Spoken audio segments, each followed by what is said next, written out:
Hello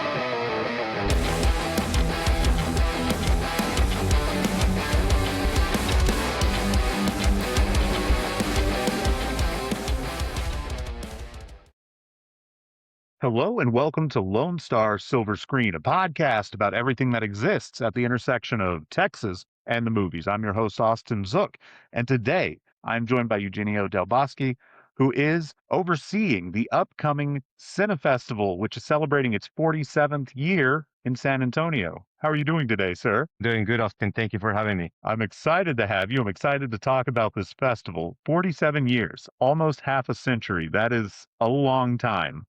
Can you tell me a little bit about how this came about originally? Absolutely. Yeah, we actually just had a celebration for the 50th anniversary of the founding of the festival. Over these 50 years, there's been 3 editions skipped. Okay. So that's why we're on our 47th edition. But the festival was actually founded in 1976.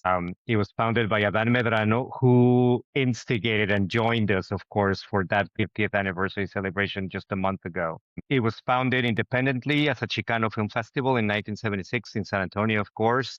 During the celebration, the original team was in attendance, Adán Medrano's technical team. They shared that they hung a sheet and placed a 60 millimeter projector on a tree on a vacant lot. And that was the first CineFestival. I love that. So So I'm guessing it's evolved a little bit since then. hopefully we've come a long way. Yes. So, I mean, over the past 50 years, it has had several iterations. Eventually, after 5 years in the early 80s, Adan put it in the hands of the Guadalupe Cultural Arts Center on the west side of San Antonio. Right around that time, the Cultural Center was also being bestowed, if you would, the Guadalupe Theater, which is an old movie house built in 1942. After some renovations in the early 80s, it became the home of CineFestival and many other programs at the Guadalupe Cultural Arts Center, but really CineFestival took place at the Guadalupe Theater for the next 4 decades. It evolved from, a basic small Chicano film festival into an international full Latin American film festival for many, many years. Many distinguished guests, many connections to the Chicano world and the rest of the United States, of course, not only the coasts, but also, the centers of power and activism, if you would. And in 2017, incoming executive director for the Guadalupe Cultural Arts Center, Cristina Balli, who is still the executive director of the Guadalupe, set out to sort of rethink some of the programs. The Cultural Center had been in transition for a long time, and consolidating the film festival was one of the ideas. So it was made it was given a local and Texas filmmaking focus. So it became a bit of a smaller event. It was moved to the summertime, from February to the summertime. And by the time I joined, it was 2020, which we couldn't host the film festival, but the mandate to mainly support Latino, Latina, Chicane filmmaking made in San Antonio and made in Texas is what I inherited in 2020. So by the time 2021 rolled in and we were able to host an in-person festival again, that's what we have been doing. And it's been consistently a surprise to me just to see the sheer number of films, especially short films, of course, that are produced in San Antonio and in Texas by Latino filmmakers. Well, so talking about the number of films, I mean, how many films, shorts, and features are you programming this year? So the short answer is at this point, I am not sure because we had a last minute situation with another local film festival who was asking for premiere statuses at the very last minute. It was an unfortunate situation that we just had to navigate as best as we could. And so I believe, at this point, we originally had 89 films programmed. Okay. We went through, conversations with the artists to make sure that we were respectful of their choices of what festival they want to go with. CineFestival does not ask for premiere statuses. That's not really what we're all about, but we respect, other festivals' decisions, of course. This is pretty much business as usual in the festival world. It just came very surprisingly and very, very late in the game. So I would venture to say we have about 75 films programmed right now, and we had set out to produce a smaller festival already this year as it was due to certain transitions in personnel and funding cuts that come from last year. It happens. It So happened. whenever your team is looking at films, what gets them excited about a movie? What makes them say, this is something that we have to program for our festival? Well, I think, as I mentioned, a lot of what we've been doing in the past few years it's all about short films because supporting local and regional work, that's what we see the most. There are some feature films being made, but where we do see a lot of what is brewing, what is happening is in the short films world. And we're always excited to share this with audiences. It's a bit of an educational process. People, of course, want bigger films with stars, and we're all about that too when possible. But the core of the program is really formed by a lot of short films. So what is exciting is to see people's work maturing. We do track alumni, people, artists coming back to CineFestival. And that has been, as I said before, very surprising to me just to see the sheer number of films that are being made. A good portion of these films come from universities, but not everything. There's a fiercely independent movement going on, especially in San Antonio, but all across Texas. And considering that these are Latina artists, our pool of films that we can select from is limited by that, of course. Of course, Texas has a large population of Latina and Latino people, and the artists reflect that, the number of films. But the most exciting part really is to see the evolution in the voice of and filmmaking capacity of some of the people that we see recurrently coming back, and also the telling of stories from Chicana or Latina point of view. As we could speak another pool of your shows about how these voices are usually sidetracked and not made part of the mainstream. All of these issues that I think are well known at this point. What is incredible is that this keeps happening, right? It's like over and over again. Cameras become cheaper, but Latino films are not more accessible.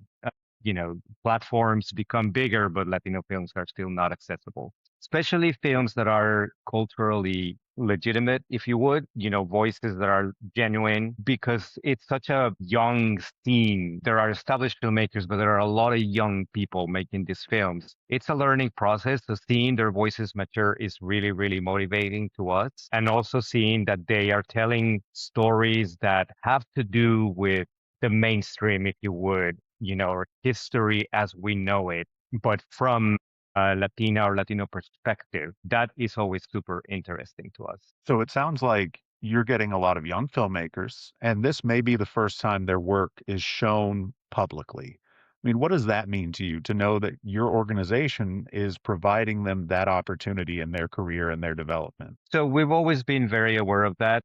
I have been very aware of that. I came to CineFestival from, having worked 15 years in other festivals in Texas. So I was more or less aware. San Antonio is different. It has, a huge Latino population, a huge history of Chicano activism. And so, first of all, I was fortunate to be able to become part of this. Um, and the fact that everybody's so young to me has, in these past 6 years that I've been programming Cine Festival, it always meant that in a certain way we had to simplify things. It's like, for example, this situation that we recently had with another local festival, requiring premiere statuses from films that were already in our program and published. Um, Things like that we have tried to be cautious about because we understand that we're growing along with the artists. The result of a situation like that in many instances was the filmmakers being bewildered and surprised by the fact that they couldn't show at both festivals.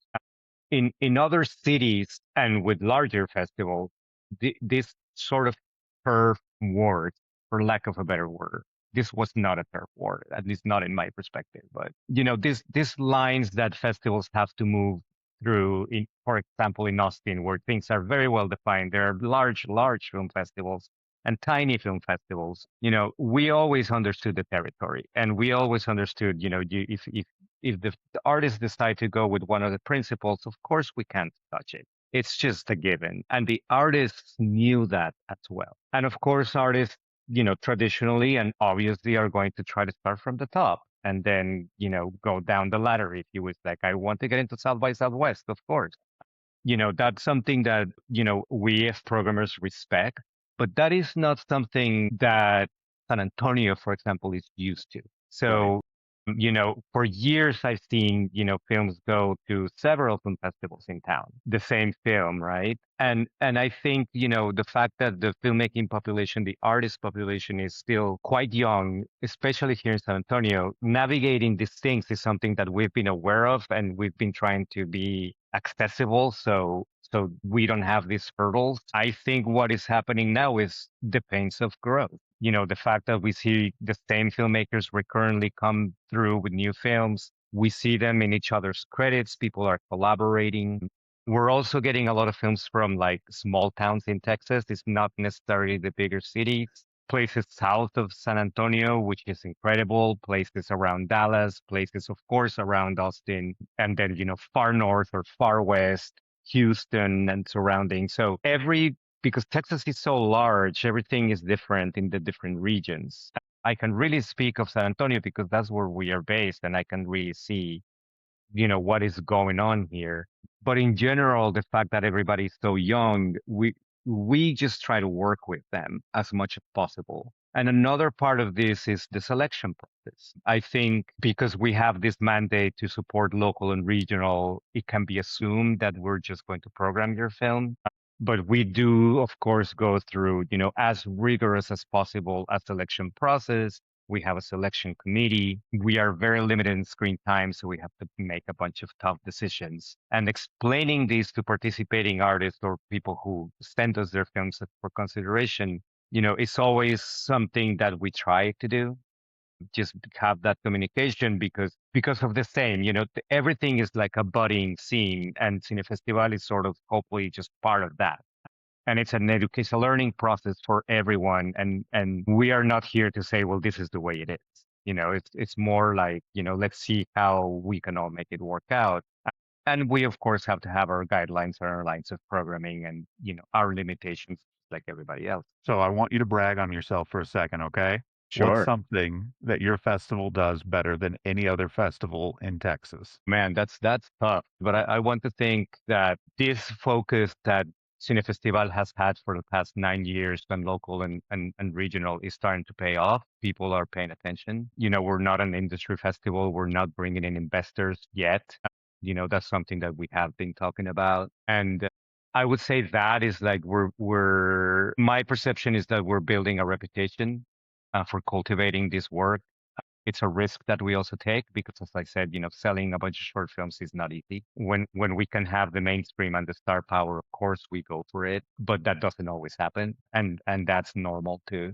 I would say there's that, and then there's another thing that we've invested on, which is the technical quality of projection. The fact that theatrical has transformed so vastly. There are no movie houses that can sit more than 250 people anymore. We take place in the summertime, so it's almost impossible for us to rent a real movie theater. Right now, the Guadalupe Theater has been closed for renovations for 2 years, and it will be closed for a number of years. It's a full-on makeover. When we come back, we will have, full DCP capacity, and it will be a great, nice venue. But this entire time, even when we did have the Guadalupe Theater, it was just not technically there. It's an old movie house. It has a beautiful, huge screen, but we would bring, as best image quality as possible, as best audio quality as possible. And that was from the beginning of my tenure. And that's something I like to do because I think the artists deserve it and the audience deserves it. This question of, is this a movie or is this a documentary? Is this a real film or is it a short? It's like these are all movies. And the best way to show them that they are real movies is to make them look and sound as good as possible. That's an investment that has, a lot of the times been a huge challenge for us. It's not cheap to do that. And once we had to leave the Guadalupe Theater, we've been trying to do the same everywhere we go as much as possible. That is something that, I think, artists have grown accustomed to. We've been told that. So we're trying to like putting pressure in the system now. It's like, oh, we better keep up, especially with funding cuts and things like that. But it's just, quality of projection. I know we have so many areas where we can be better and we can grow, but I think that is like service to the artist is important to us.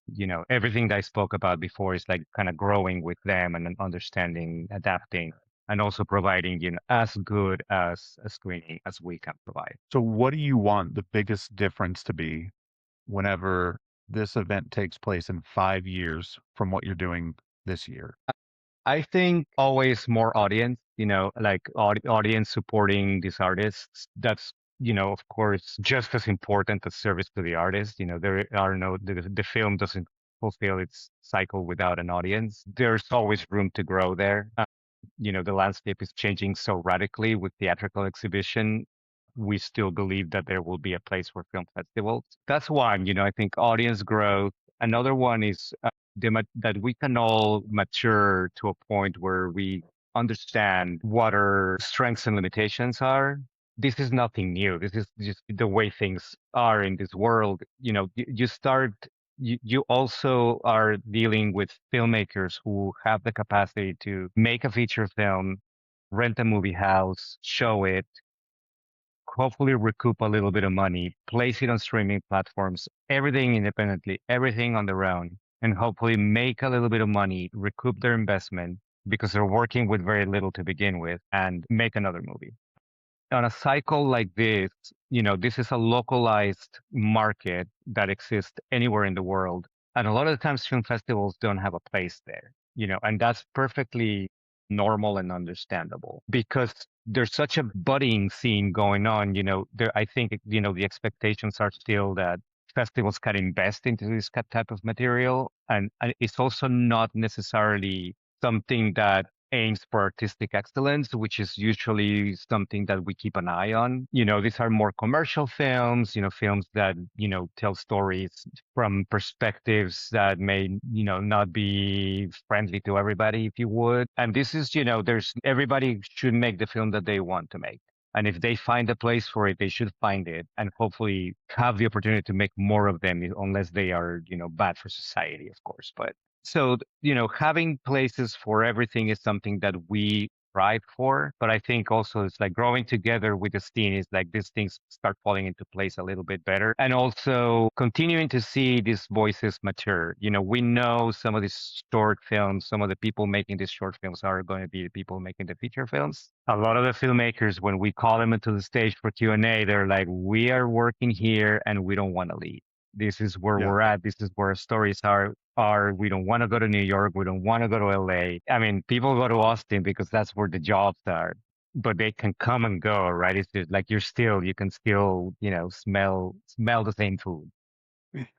So, being part of that, I think, is very important. It's incredibly difficult right now. People, making these movies is incredibly commendable that they're doing it and then they're doing it again. Right. And we understand, there are features under development. Some of the other folks that may not have one under development are thinking about it. And we would love to be part of that process, along with other organizations in Texas and the States and anywhere, it's like entice investors, educate investors as to what does it mean to invest in film. Those possibilities are there if we can be in the mix of that and instigating some of it in the best way possible. I think would be a nice place to be for CineFestival. So, looking at this year's slate, is there anything that you're particularly excited about bringing to San Antonio and getting in front of an audience? Well, I think the obvious one there is American Pachuco, the story of Luis Valdez. Unfortunately, Luis is not coming because he has another engagement the same weekend in San Francisco. There's been a lot of expectation about this film, and we've been in conversation with them forever. Especially, it's been a very interesting year, for immigration, for Chicano history, and the way we see our Chicano leaders. It's just been difficult, right? I think it would be a huge mistake to suppress these stories. Of course, the story of Luis Valdez is closely related to the farm workers movement. That's where he got his start with Teatro Campesino. Them, the filmmakers themselves, of course, have not been hiding at all. These are just the facts of the way things have been. But what that has produced is a little bit of a reckoning. I think it's like who Yeah. are our figures, who are our leaders, and who how are we relating to them? And on the other extreme of that is our opening night film is the documentary Mexican American by Eddie Sanchez. A dreamer. This is a person that was born in the United States very few years after his parents migrated from Mexico. This could sound like the same story over and over again, but it becomes different things, especially under our current circumstances in the US, of course, where everything seems to be clashing. And these two stories, the story of a well-established Chicano artist who got his start in an activism setting and grew to become one of the not most prolific because he hasn't made a lot of films, but it's just like the man can write, right? The man can make a movie, and it will just be this work that will represent this part of American culture for decades to come. I mean, his works are so valid now as they were when they were first made. That's Luis Valdez, of course. And the work, a small documentary made out of home movies that Eddie's parents filmed so they could send to their family because they couldn't go back to Mexico and they were so young and they were forming a family. And through these home movies, present the division of these two generations. His parents are recent immigrants, and Eddie and his siblings are first generation, and just not speaking the same language, not experiencing the American experience in the same way. It all told so bravely from a first person perspective with home movies. It gets very experimental, right? But this is just these are two polar, not opposites. This is all part of the same experience at a time when things keep getting fragmented even further, right? It's like, oh, you're an immigrant, you're not a Chicano. None of you all are American. And, as we all well know, this is all part of the American experience. It's not us and them. It's just all part of the thing. So, these are the connections that we hope people can make just navigating the program. It's a smaller program this year, but it still works. In between, there's been all these wonderful short films, music documentaries, which has always been something very strong for us. It's something that keeps coming, and it's something that connect very deeply with, of course, cultural roots, activism, resistance. All these things that happen when you are not part of the mainstream. I've got a guy who I've talked to a few times. He's a filmmaker, and he was once meeting with Guillermo del Toro.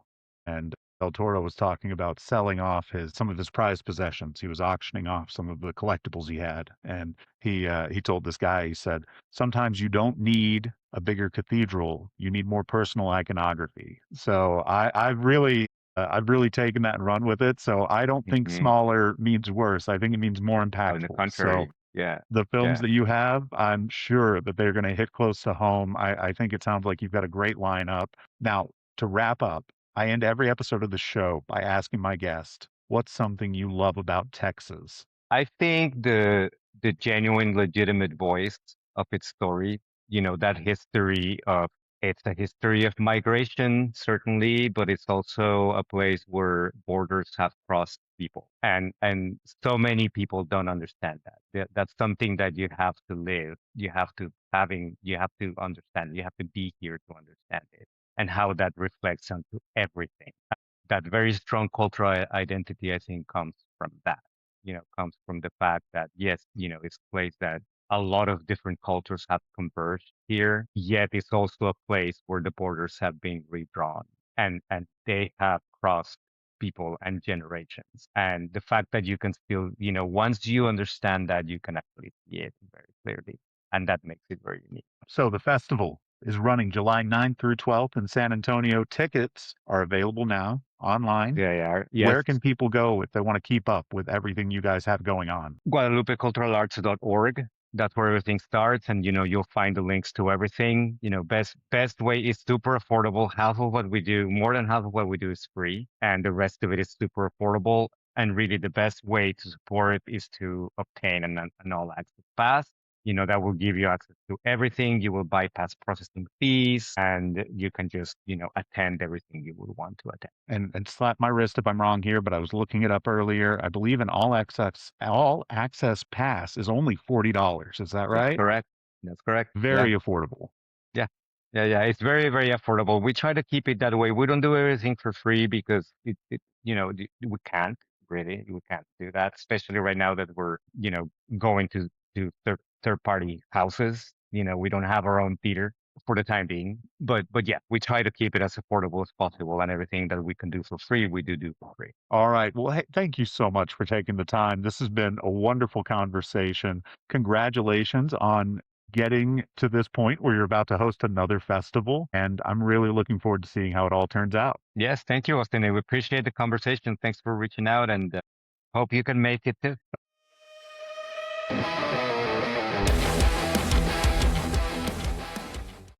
Thank you for listening, and if you enjoyed the show, please remember to rate, review, and follow us wherever it is you get your podcasts. You can also follow us on Instagram at Lone Star Film Pod. We'll be back soon with another new episode, but in the meantime, we'll see you at the movies and on the dusty trails of Texas. Bye.